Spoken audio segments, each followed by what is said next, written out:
So in this demo, I'm going to incorporate the Microsoft Graph SDK into the application.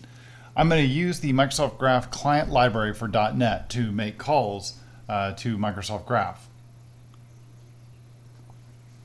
So I'm going to start by extending our Graph Helper class. So I'm going to find our Graph Helper, and I'm going to add in a few extra using statements that we have at the top.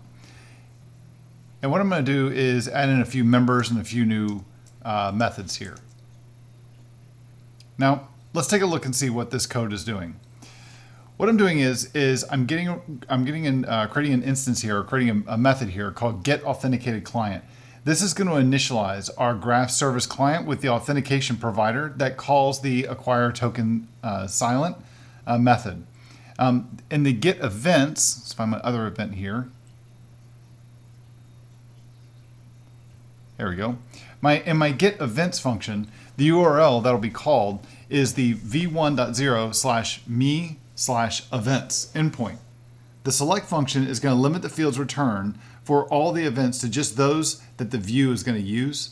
And then the order by function sorts the results by the date and time that they were created. And this is going to also include that the most recent one is going to be first. So what I'm going to do is I'm going to add in a new controller to start with. And this new controller, I'm going to make it as an empty controller, and we're going to call it the calendar controller. And I'm going to go ahead and replace its contents with what you see here. Now let's go ahead and test this out. What I'm going to do is I'm just going to go ahead and start up the app. Okay, so let's go ahead and sign in and try this out. So it's going to sign us in. And now we have this calendar link at the top.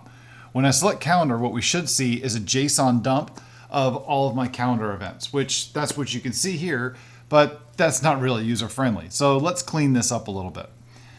What I'm going to do in my views for my calendar views is I'm going to go ahead and add in a new view. This is going to be an MVC5 view. I'm going to select add, and I'm going to give this view the name of index. And go ahead and hit add. And then I'm going to replace the contents with what you see here. This is going to loop through the collection of all the JSON of the events that we got back in the JSON array, and it's going to add them to a table row for each one. So let's go back to our calendar controller.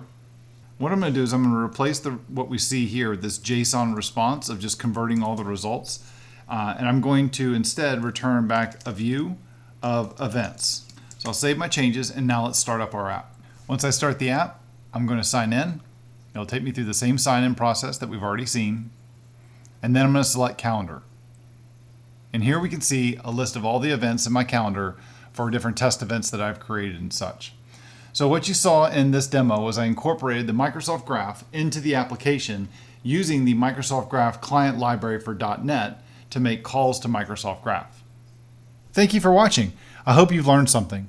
Now remember that this video is part of a series of videos on this Microsoft Learning module.